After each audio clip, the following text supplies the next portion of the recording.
Far-right Bolsonaro takes power in Brazil amid high hopes and fears. São Paulo, once an outsider mocked by fellow lawmakers for his far-right positions, constant use of expletives and even casual dressing, former army captain Jair Bolsonaro is taking office as Brazil's president Tuesday.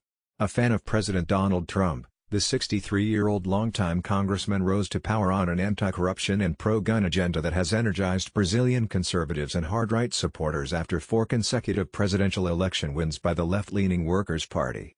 Bolsonaro is the latest far-right leader to come to power by riding waves of anger at the establishment and promises to ditch the status quo. "I will cry upon seeing Bolsonaro inaugurated," said Paula de Souza, a teacher from Rio de Janeiro who traveled to the capital of Brasilia for the ceremony. "It will be a wonderful year. We have to help our president to achieve that.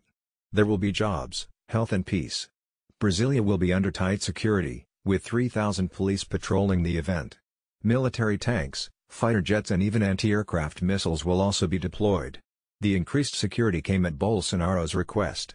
His intestine was pierced when a knife-wielding man stabbed him at a campaign rally in September, and he has to wear a colostomy bag.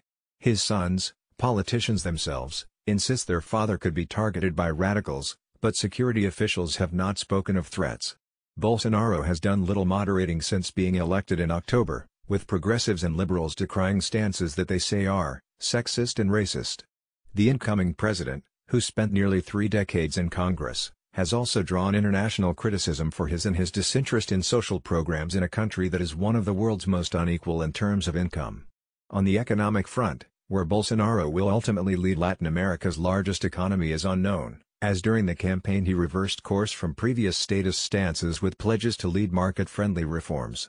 He also promised to overhaul Brazil's pension system and privatize several state-owned companies, which has given him wide support among financial players. Bolsonaro says he will prioritize the fight against crime in a nation that has long led the world in annual homicides. More than 63,000 people were killed last year. Human rights groups fear his defense of police violence could shield officers from investigations of misconduct and lead to more extrajudicial killings.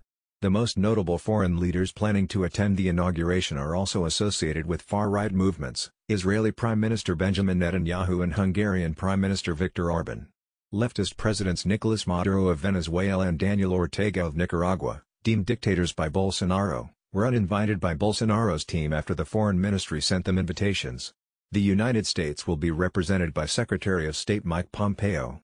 7 of Bolsonaro's 22 cabinet ministers are former military personnel, more than in any administration during Brazil's 1964 to 1985 dictatorship. That has sparked fears among his adversaries of a return to autocratic rule, but Bolsonaro insists he will respect the country's constitution. Bolsonaro's vice president is a retired general, Hamilton Mourão. Bolsonaro's Liberal and Social Party will have 52 seats in Brazil's 513-member lower house, the second largest bloc behind the Workers' Party. Michael Shifter, president of the think tank Inter-American Dialogue, believes the president will have trouble achieving major changes. The obstacles are formidable, including in the business community. In some cases, necessary reform will clash with the business interests and incomes of large numbers of lawmakers, Shifter said.